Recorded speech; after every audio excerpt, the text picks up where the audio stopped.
necessariamente trata das ideias, das atitudes, das ações e propicia o entrelaçamento da vida de uma pessoa com a sua época e com a interpretação dos fatos e das coisas. Então, é parte de construção de um trabalho de vida. Sinto-me profundamente feliz por haver participado dessas buscas naqueles dias já longínquos da minha e da sua juventude. Esse livro, por certo, será um documentário. Principalmente, eu diria que a cereja em cima do bolo da obra é os bastidores do espiritismo. E ele narra acontecimentos que se deram nos porões do espiritismo e que trazem profunda relevância e até para a nossa compreensão do espiritismo, ou pelo menos daquilo que deveria ser o espiritismo. Dando-nos uma linha a ser seguida quando queremos conhecer o movimento espírita verdadeiramente. É um trabalho muito especial e que eu recomendo a leitura. E nesse livro, César nos traz a sua larga experiência. Isso é muito bom para todos nós que somos aprendizes. Perry também é um aprendiz. E é um aprendiz que executa uma tarefa, que executou uma tarefa e que executa até hoje com as suas palestras, com as suas viagens espíritas, enfim. Perry, bem a exemplo de Galileu, ele continua se movendo. É um trabalho admirável. E aí, sem dúvida nenhuma, ficou claro que era necessário fazer um entrelaçamento, né, das várias nuances da nossa existência, desde a valorização da família, dos nossos ascendentes, as experiências profissionais, as experiências espíritas, o conhecimento do mundo. E agora com este livro, nos trazendo grandes reflexões, grandes experiências. Aqueles momentos foram momentos desafiadores.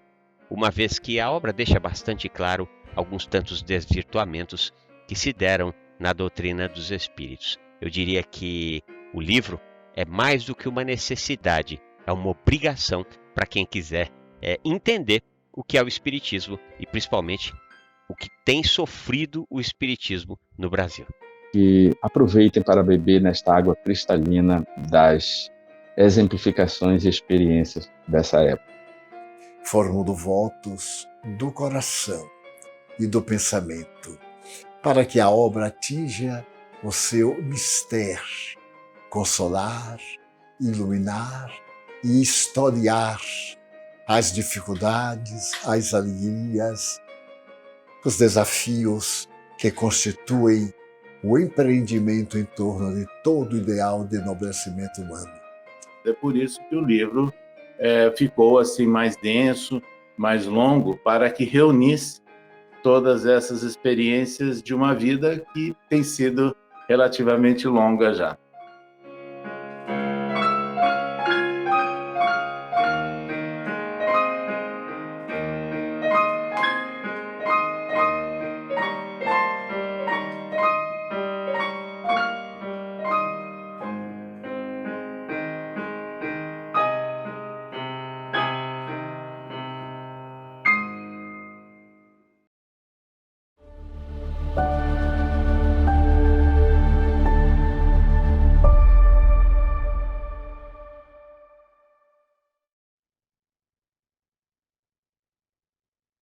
Bem, meus queridos amigos e irmãos, boa noite. Estamos aqui para mais um programa Memórias e Reflexões, sempre na companhia do César Perry de Carvalho, como acontece todo segundo sábado de cada mês, trazendo aqui as memórias do César Perry, uma autobiografia, mas ele que viveu o movimento espírita por dentro, foi presidente de duas das maiores instituições espíritas do país, a Egrégia Federação Espírita Brasileira e a nobilíssima USE de São Paulo.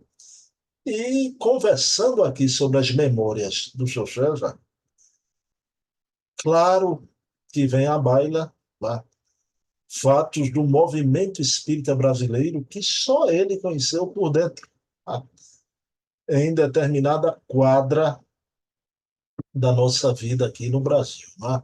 Então, é importantíssimo esse programa.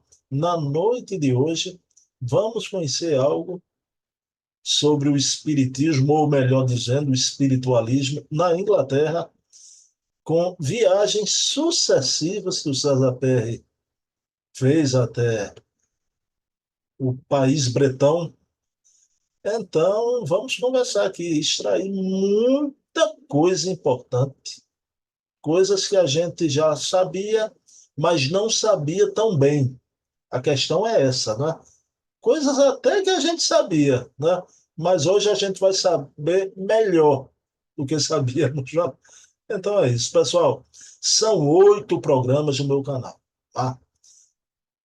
4 no sábado, 4 no domingo. A cada sábado um programa diferente.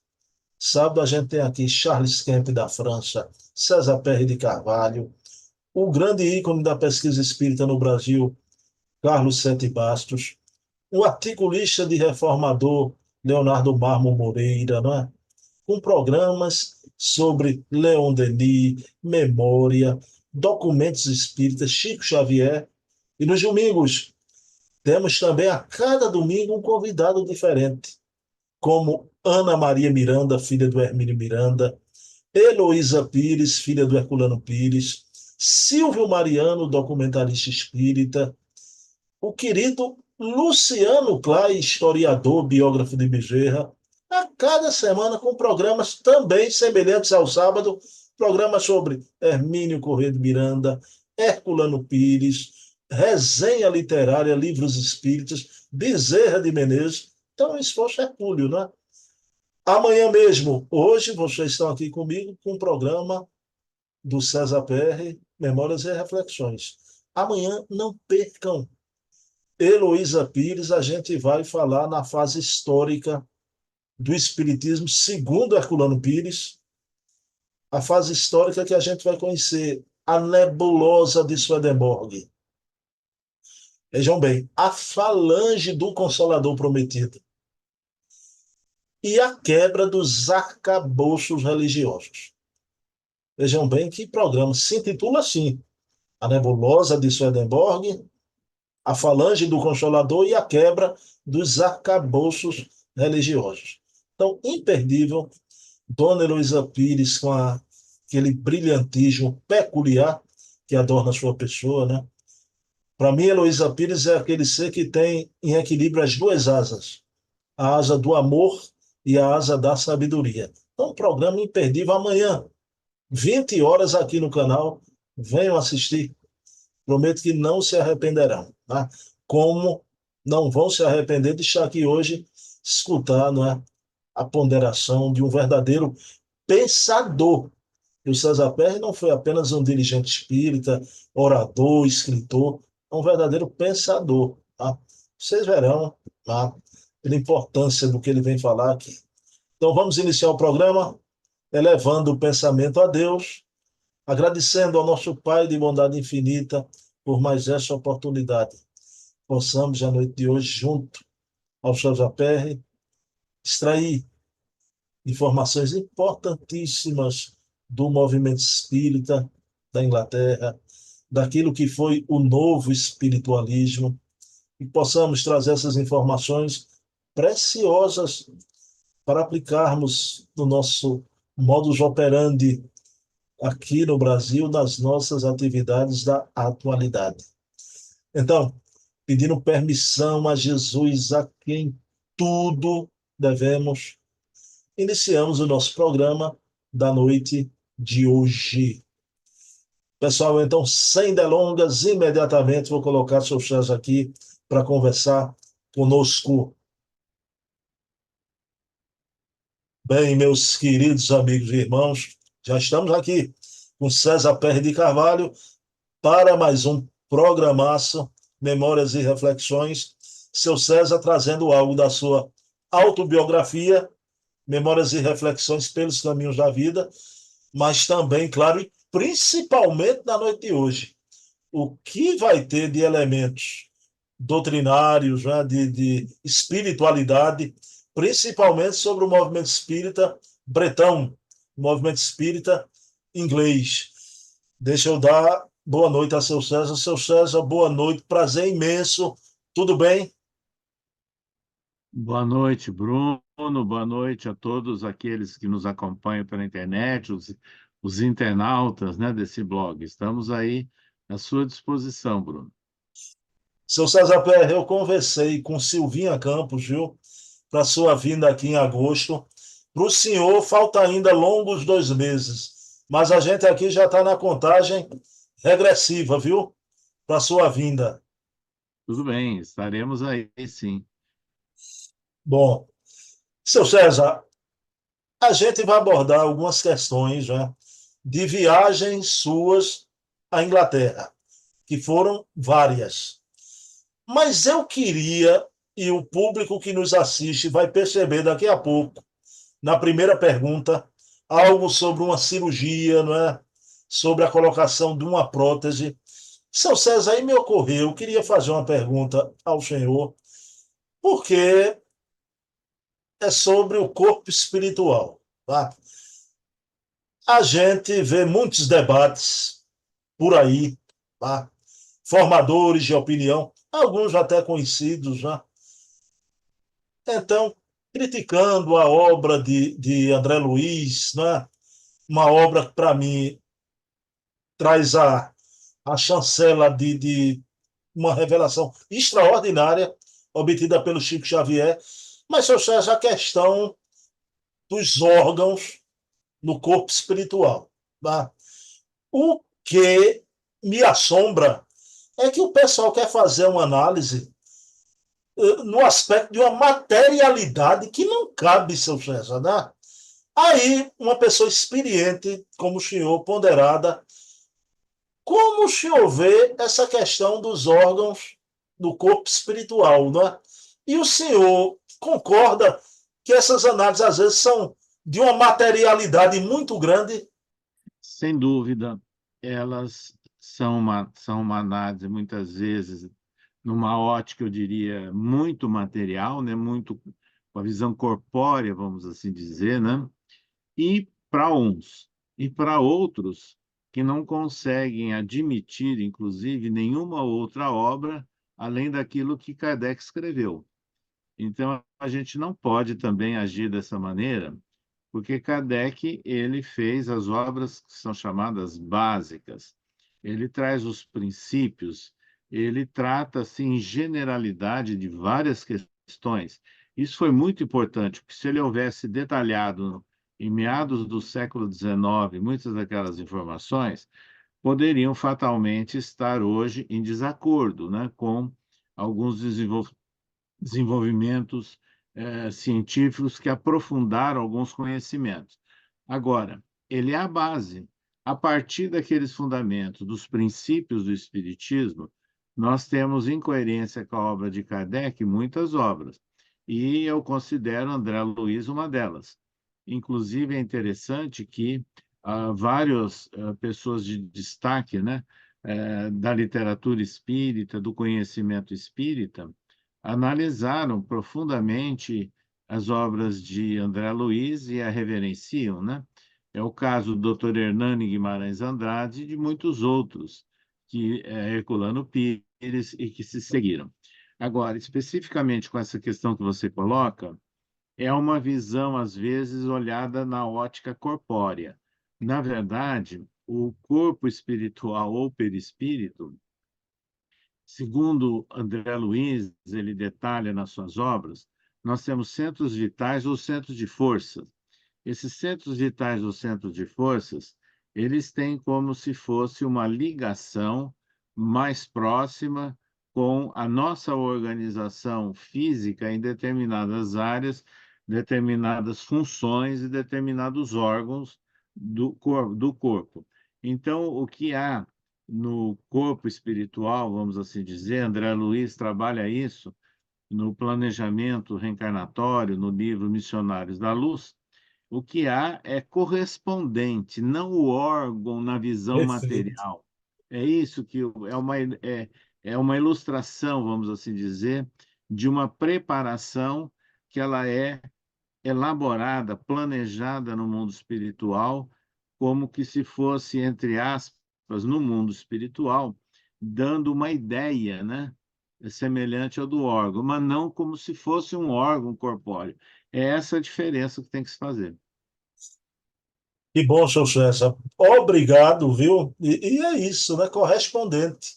Então, o pessoal quer tornar uma coisa análoga, não é? Não, não é. Ô, seu César, eu gosto muito daquele termo do Hernani Guimarães de Andrade, citado pelo senhor. Ele disse que o perispírito é um modelo organizador biológico. Cabe esse termo do Hernani? Cabe, ele é perfeitamente coerente, né, com as ideias iniciais do Livro dos Espíritos e coerente também com as obras de André Luiz. Bom, aí vamos agora adentrar a pesquisa. Como eu disse que as pessoas iam notar, eu quis fazer essa pergunta ao seu César, porque eu tenho que aproveitar o cavalo selado, às vezes, em algumas questões que está aí nos debates já.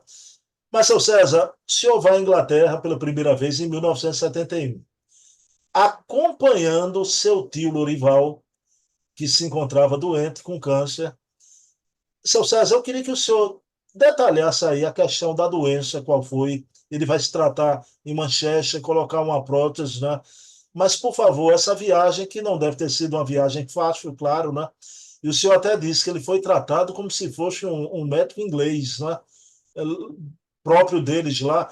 Então, detalhe isso, como é que foi a doença de seu Lorival e a ida de vocês em 71 à Inglaterra? Sim, o nosso tio Lorival Perry Chevalier era médico cancerologista, radicado no Rio de Janeiro, mas muito ligado a grupos de pesquisa do Instituto Nacional do Câncer, na época do Rio, e que tinham ligações também com médicos e pesquisadores de outros países. Então, ele já havia apresentado uma neoplasia maligna na maxila, né? No ano de 1966, e na época ele foi à Inglaterra, em Manchester, e ficou lá fazendo um tratamento radioterápico que na época não existia aqui no Brasil, aquele tipo de radioterapia que era bastante inovadora na época.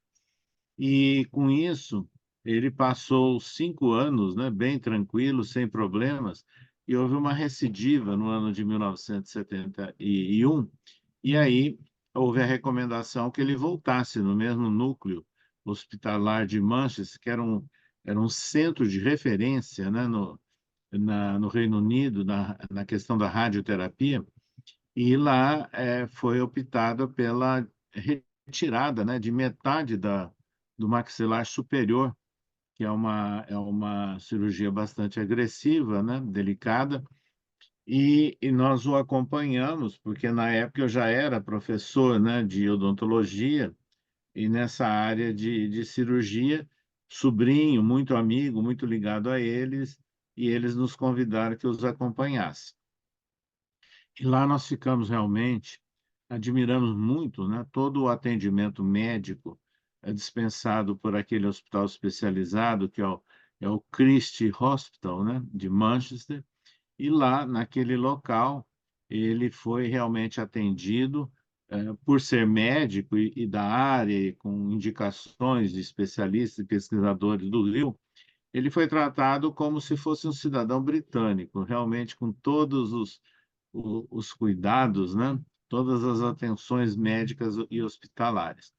E após a recuperação da cirurgia, teria que se fazer uma prótese para preencher toda uma área e que foi internamente perdida, né?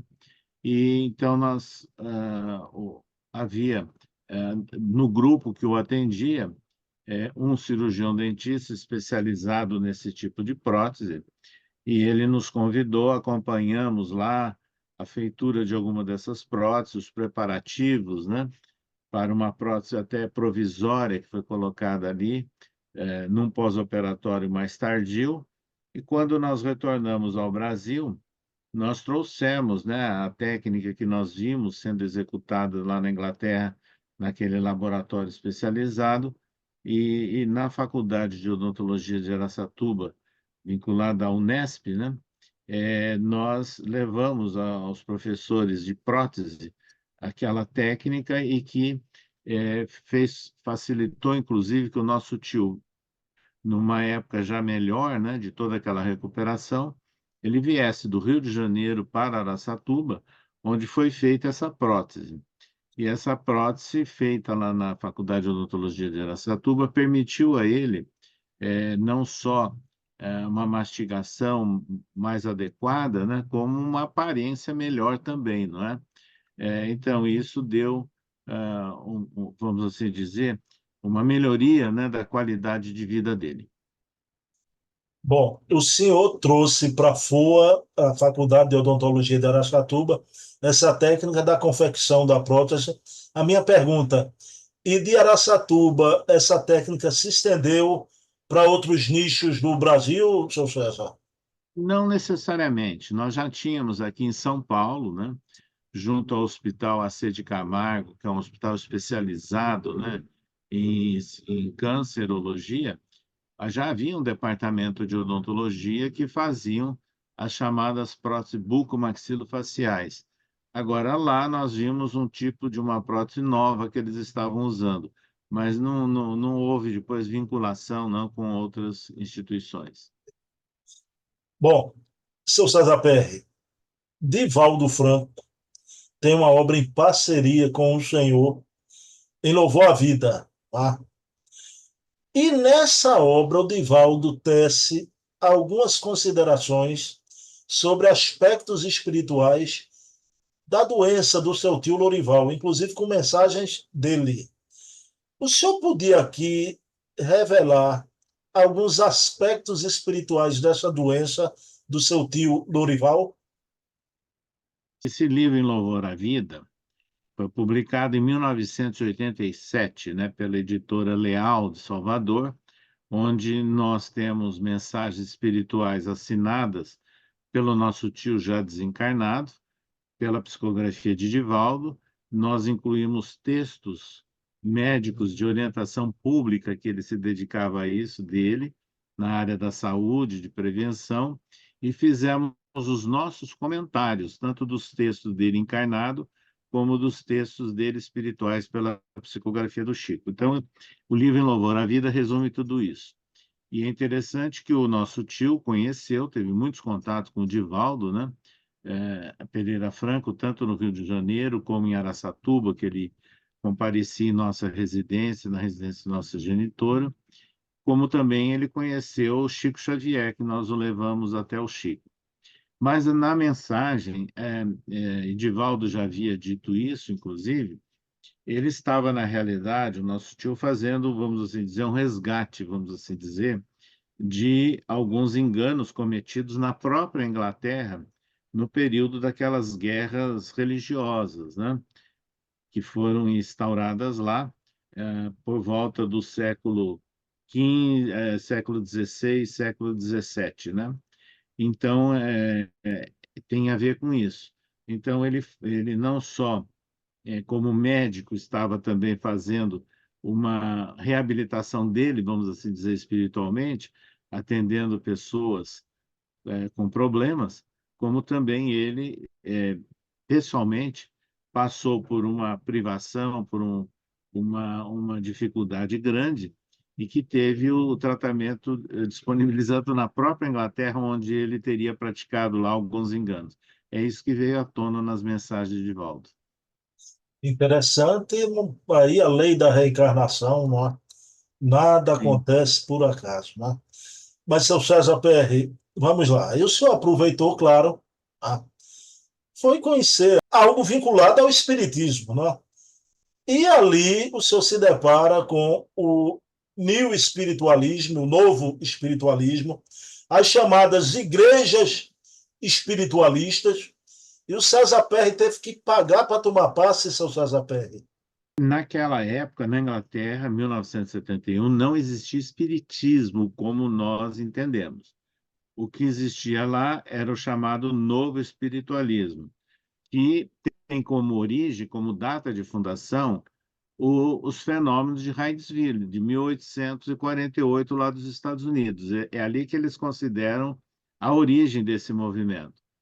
E que na Inglaterra teve, no século XIX, muito desenvolvimento e culminando, inclusive, com pesquisadores, né, acadêmicos, e até uma comissão nomeada pela Rainha Vitória, né, para estudar os fenômenos que estavam chamando a atenção naquela época. Então, o novo espiritualismo tem vinculação com tudo isso. E grandes nomes, né, da literatura e do mundo acadêmico britânico do século XIX, começo do século XX, foram vinculados a esse movimento. E lá tem uma sociedade que é a Sociedade Britânica, né, de Espiritualismo, sediada na capital, Londres, né, e que é importante ela, muito marcante, numa sede histórica, no local histórico da capital britânica, edita livros e tem ligação com inúmeras sociedades ou templos, né, do novo espiritualismo pelo interior da Inglaterra. O que eles fazem lá? Prática da mediunidade, reuniões públicas de clarividência e de aplicação de passe. Lá é permitida a cobrança oficialmente pelo governo britânico. Essa é a diferença. Agora, uma única questão. Não é o que se ouve aqui falar no Brasil, que se paga fortunas, não. Lá se pagava centavos da antiga libra esterlina para você receber um passe. Então, é muito diferente também. E esse passe pago fez bem do mesmo jeito, né, seu César? Do mesmo jeito, sim, que é o que tinha disponível lá. A segunda viagem vocês vão fazer em 73, né? E o senhor vai visitar duas grandes instituições, né? Associações. A primeira, que era a principal do novo espiritualismo, SAGB, né? SAGB. E a segunda, muito conhecida nas obras espíritas, né? O senhor poderia declinar essas duas instituições? A que você chamou de SAGB é Spiritualist Association of Great Britain, ou seja, é a sociedade, é a Associação Espiritualista da Grã-Bretanha, né, que tem uma sede histórica muito bem localizada no centro de Londres e que mantém reuniões públicas, né, de clarividência, de atendimento espiritual, ou seja, de prática da mediunidade dentro da proposta deles. Lembrando que o novo espiritualismo não se fundamenta em Kardec, não tem nada a ver com Kardec. Perfeito. Eles se originam lá do movimento de Hydesville de 1848, dos Estados Unidos, tem vários autores, mas dentro da linha mediúnica, vamos assim dizer. E a Society for Psychical Research, na verdade, é uma sociedade de pesquisas psíquicas, que foi fundada também em Londres, depois de que vários professores universitários, pesquisadores, passaram a estudar os fenômenos mediúnicos, inclusive a partir de uma comissão nomeada pela própria Rainha Vitória. Então, são duas instituições históricas de grande valor para o conhecimento da mediunidade e as suas pesquisas, a sua prática lá no Reino Unido. Essa segunda associação, muito conhecida, a gente lê nas obras espíritas, né? Criada em 1882. Seu César, o senhor falou grandes nomes, professores. Vinculados a ela estão os nomes de figuras como William Crookes, Oliver Lodge e Frederick Myers, né? Eu queria, desses três, falar sobre dois com o senhor, porque a gente conversa com o seu César. Seu César, a gente aqui no Nordeste tem um ditado, viu? A gente diz assim, gente fina é outra coisa, viu? Então, conversar com o seu César é testemunha ocular, viveu tudo isso. Seu César Perry, essa segunda associação, criada em 1882, como o senhor disse, dela foi oriundo vários professores e nomes ilustres, como, por exemplo, William Crookes, Oliver Lodge, Frederic Myers. Seu César, desses três, eu queria perguntar ao senhor sobre dois. Não é? Seu César, o movimento espírita conheceu durante muito tempo essa obra, História do Espiritismo, não é? Tradução de Júlio Abreu Filho, amigo do Herculano, muito amigo do Herculano, né? Foi tradutor da Revista Espírita também, mas futuramente ela foi, né, reeditada com título atualizado, né? A História do Espiritualismo.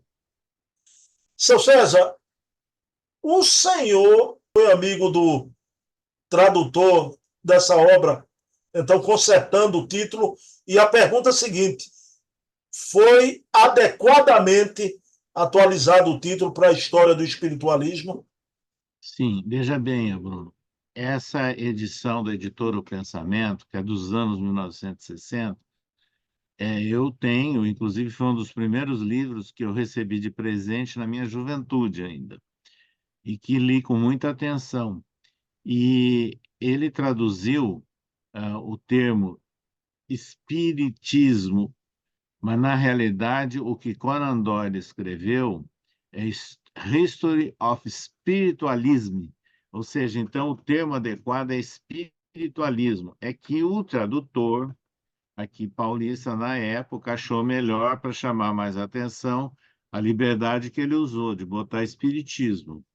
Mas na verdade, essa última edição, que é tradução de um amigo nosso, né, que foi diretor da FEB, José Carlos da Silva Silveira, e que nós acompanhamos, estimulamos, porque era um período que nós estávamos, né, na diretoria e depois na presidência da FEB.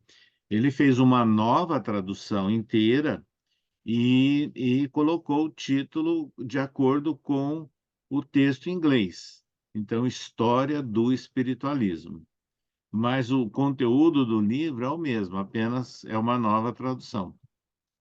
Pronto, e o Arthur Conan Doyle, né, escritor de renomada, né, do Sherlock Holmes, mas, seu César, o Frederic Myers também foi uma figura exponencial, né, ensaísta, poeta, tem até uma obra que eu tenho em PDF, A Personalidade Humana, foi um grande Sim, expoente, não é, seu César? sim, ele também estava ligado à Sociedade de Pesquisas Psíquicas de Londres, não é? Participou de alguma daquelas investigações com médiuns, inclusive. E esse livro, A Personalidade Humana, faz referência a um desses estudos. Nessa segunda viagem, o César Perry vai adquirir periódicos, obras, e nessa época havia a grande médium Leonora Piper, que o César Perry escreveu sobre ela também. O senhor podia falar sobre essa médium? A primeira e a segunda viagem que nós fizemos à Inglaterra, ou seja, 1971, 1973, foram marcantes porque despertaram no nosso espírito o interesse sobre uma parte muito significativa da história da mediunidade e do espiritismo propriamente dito, que foi o final do século XIX, com surgiram grandes médiuns, grandes pesquisadores, e essa médium Leonora Piper, que é de Boston, ela desencarnou apenas no ano de 1951, nos Estados Unidos. Ela, veja bem, foi a médium mais estudada por um período mais prolongado em toda a história, por pesquisadores americanos, tipo William James, professor da Universidade de Harvard, como Oliver Lodge, na Inglaterra, não é? E muitos outros a estudaram. Então, nós tivemos a nossa atenção despertada para todos esses trabalhos, e em função de livros, de contatos, de jornais, etc., que nós obtivemos nessas viagens, nós passamos a dar a nossa atenção nesse vulto que, na época, não era praticamente conhecido no Brasil, preparamos um livro, Leonora Piper, né?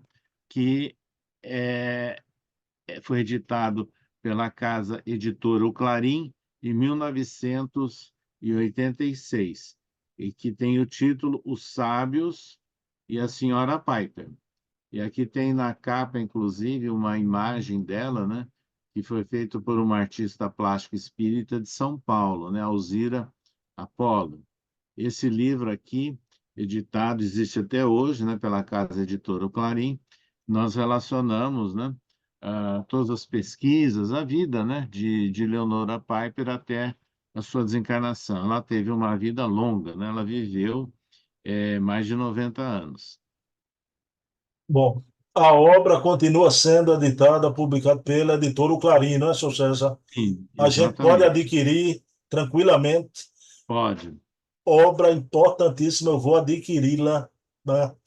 Mas, seu César, Leonora Piper, e aí tem um momento extraordinário, né?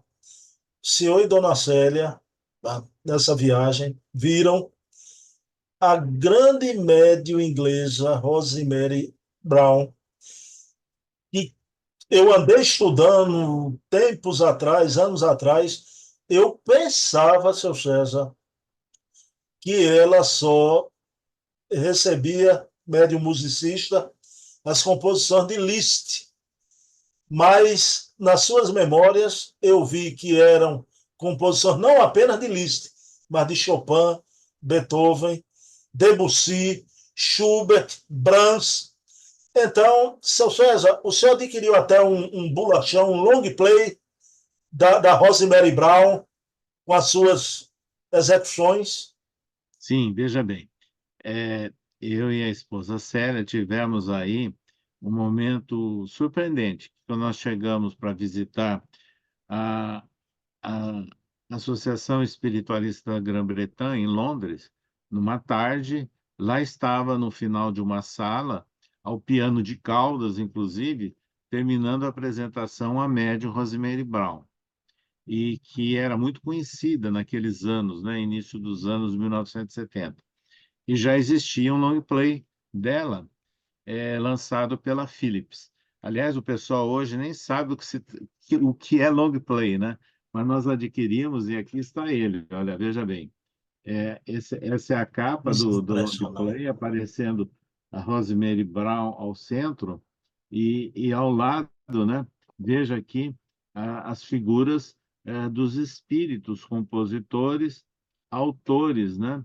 Dessa das várias composições que ela executa ao piano. E aqui na capa de trás aparece ela exatamente como nós a vimos, né? Lá numa sala, num piano de caudas, né? Fazendo uma execução dessas composições. Então, isso se tornou, na época, muito difundido, né? Pelo jornal que eles editavam, e que nós nos tornamos assinantes, o Psyche News, né? E também pela, pela imprensa espírita aqui no Brasil, fazia muito referência. E aí surgiu, editado por uma editora de São Paulo, na época, que lançou Sinfonias Inacabadas, né? Que, na verdade, é uma autobiografia traduzida de Rosemary Brown, onde ela conta, né, a sua vida como médium, como surgiu as composições. Esse livro também é disponível, né, pela internet, as pessoas podem localizá-lo. Seu César, me permite uma reflexão. Não existia o espiritismo organizado como conhecemos, né? Mas Não. vou lhe dizer uma coisa: a espiritualidade estava ali presente, era cada médium impressionante. E a minha pergunta para o senhor sabe que o Chico Xavier, em determinado momento da sua vida, lá no início, foi analisado pelo crítico de poesia, né? Agripino Grieco, e que referendou que o estilo dos poetas que o Chico recebia era o mesmo estilo, né? O senhor tem Sim. notícia, a médium Rosemary Brown passou pela crítica, críticos de música também analisaram sua mediunidade lá, seu César? Sim, alguns músicos na época emitiram, sim, a opinião sobre ela, né? Sobre as composições de que ela foi a intermediária. Bom, aí, seu César, encerrando, o Arthur Conan Doyle, encerrando essa passagem lá do movimento espírita inglês, ele se refere, mostra a diferença, né, do espiritismo como conhecemos e do que havia lá na Grã-Bretanha, não é? Só Mostra. uma pergunta de um leigo, né, que não conheceu tudo isso que o senhor conheceu, né? Seu César, de nome você já ouviu, o James Van Praag, né? O médio americano. E a minha pergunta para o senhor, porque ele se intitulava também do novo espiritualismo. Seu César, esse novo espiritualismo se espraiava, não é? Era lá na Grã-Bretanha, mas era na América do Norte também. Sim, em todo o mundo inglês, né, anglofônico. Ele se Perfeito. espalhou, sim, e tem ainda hoje, né, muitos templos, né, nos Estados Unidos, Canadá, Austrália, Nova Zelândia, em vários desses locais de idioma inglês. E sempre com vários médiuns, né? E tem lá muitos livros, as suas reuniões, os seus estudos, mas é completamente independente do espiritismo. Eles não seguem nem citam Allan Kardec. Então, o que havia lá mesmo era esse novo espiritualismo, né? Mas o senhor vem para o Brasil e durante anos o senhor vai receber, né, o jornal Fiscal News, e esse jornal o senhor vai tirar elementos para escrever artigos para a revista Internacional de Espiritismo, né? Quando o senhor escrevia sobre os periódicos estrangeiros, era isso mesmo? Isso mesmo. Então, nós somos colaborador da Revista Internacional do Espiritismo há 51 anos, mas nós começamos a assinar uma seção na Revista Internacional do Espiritismo, a RI, no ano de 1980, intitulado Periódicos Estrangeiros, onde nós fazíamos uma síntese de matérias publicadas por vários jornais e revistas publicadas em diversos países do mundo, que o Clarim recebia, passava para nós, nós fazíamos a síntese e publicávamos essa sessão, e isso prosseguiu, né, durante é, mais de 10 anos. Nós fizemos essas publicações mensais na Revista Internacional do Espiritismo. E, em função disso, é que nós tivemos também um interesse desperto, né, pelo que acontecia pelo espiritismo ao longo do mundo, o que facilitou depois o nosso contato, a aproximação com o Nestor Mazotti, e anos depois, inclusive, nos preparativos para a criação do Conselho Espírita Internacional. Seu César Perry, no século XXI já, o tempo avança, não é? O César Perry de Carvalho, em pleno século XXI, já retornou várias vezes à Inglaterra, não é? Eu creio que algumas dessas vezes, evidentemente, como presidente da FEB, né? Seu César, qual é o panorama hoje na Inglaterra? O espiritismo continua do mesmo jeito que antanho, inexistente? Não, o Espiritismo está presente hoje na Grã-Bretanha, e ele foi levado, se consolidou principalmente em função de uma britânica, a senhora Janet Duncan, Janet e que Duncan. Duncan, inclusive, o interessante, ela viveu em São Paulo na passagem nos anos 1970. Ela viveu aqui e conheceu o Espiritismo, se ligou, inclusive, ao Grupo Espírita Batuíra de São Paulo, e esteve vinculada, inclusive, ao desenvolvimento de uma proposta que nós também estávamos ligados, que era o COEM, o Centro de Orientação e Educação Mediúnica.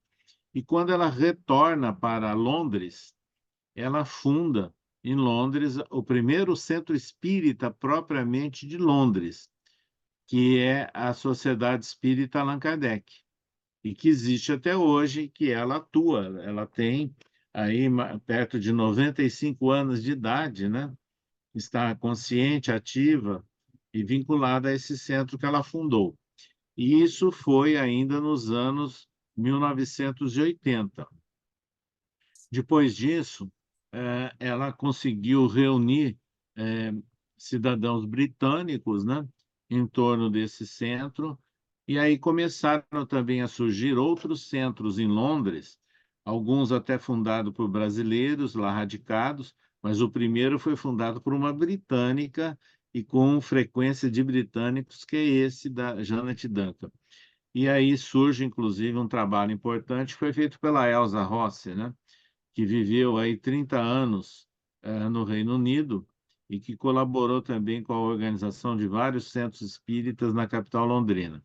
Hoje existe em Londres e no interior da Inglaterra e países, né, que compõem o Reino Unido, vários grupos espíritas e tem inclusive o BUS, que é a British Union of Spiritist Society, quer dizer, uma união de sociedades espíritas da Grã-Bretanha e que funciona apoiando, orientando esses vários grupos que funcionam nos países que integram a Grã-Bretanha.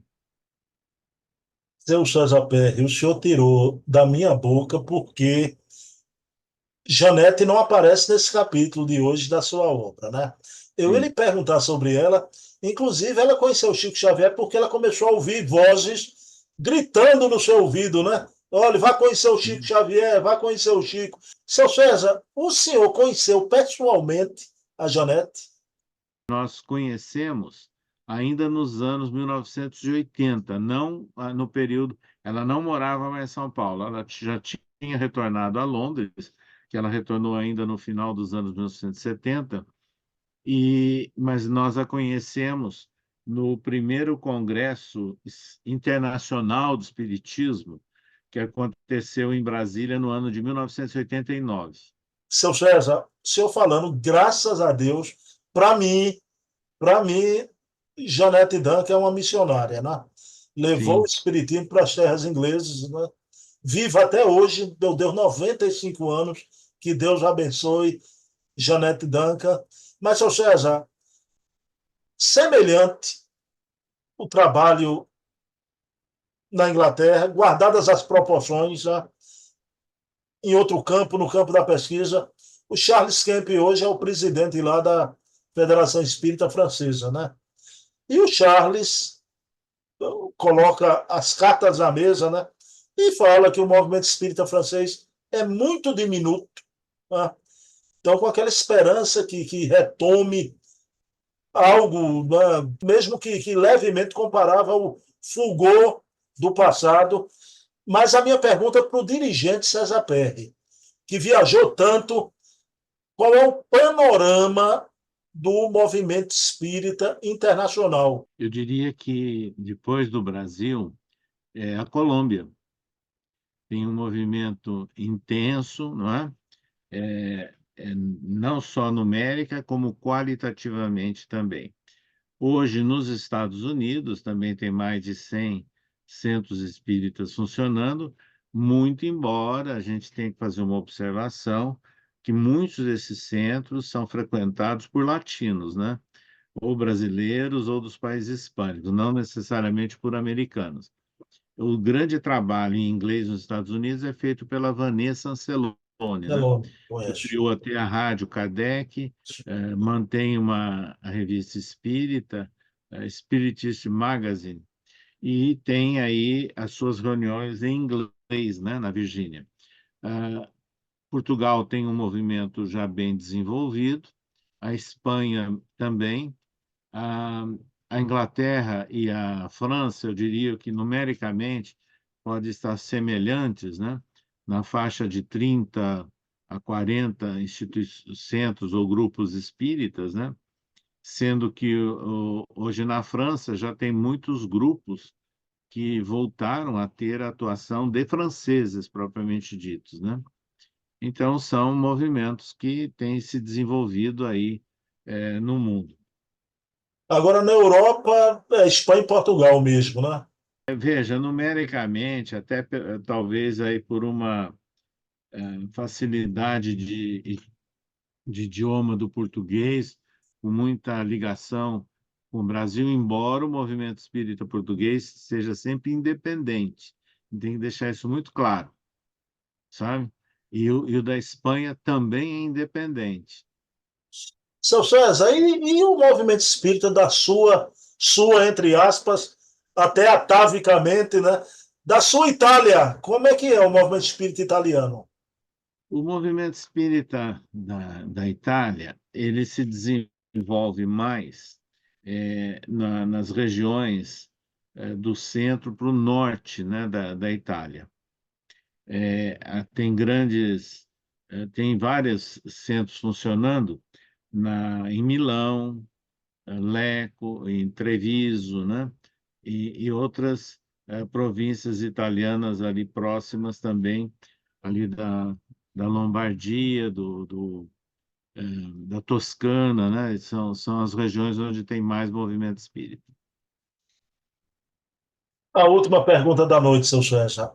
A Janete Duncan, de grata memória, ela ainda vive em Londres, então ela foi uma grande idealista incentivadora da criação do SEI, Conselho Espírita Internacional, né? Como o senhor vê a quanto andas, né? E como o senhor vê o papel do SEI na atualidade?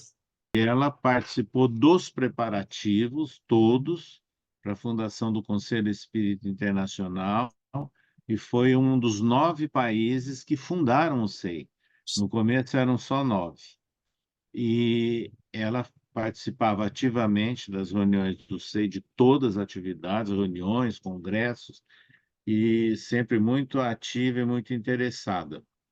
E nós acompanhamos o Conselho Espírita Internacional durante momentos preparatórios para a sua fundação e depois, principalmente, do ano de 2000 até 2016, onde houve um grande desenvolvimento fundamentado no dinamismo, no idealismo do Nestor João Mazzotti, que foi secretário-geral do SEI, e que, depois do seu afastamento, foi eleito Charles Kempf, né, como secretário-geral. E nós atuamos como membro dessa comissão executiva durante todo esse período nas 2 gestões. Então, o que eu posso dizer do SEI é que até 2016 havia um grande dinamismo e havia, assim, uma busca, né, de uma interação e uma cooperação dos diversos países. Bom, seu César PR, encerramos mais um programa. Que programa importante. A gente conhecer algo sobre esse novo espiritualismo, né? Que vigiu durante épocas, né? Então, no mundo antigo, na Europa, mas também papel de trabalhadores. A gente viu hoje aqui Arthur Conan Doyle, né? Grande escritor, Frederic Myers, e essa trabalhadora notável, Janete Duncan, como eu disse, para mim tem caráter de missionária, né?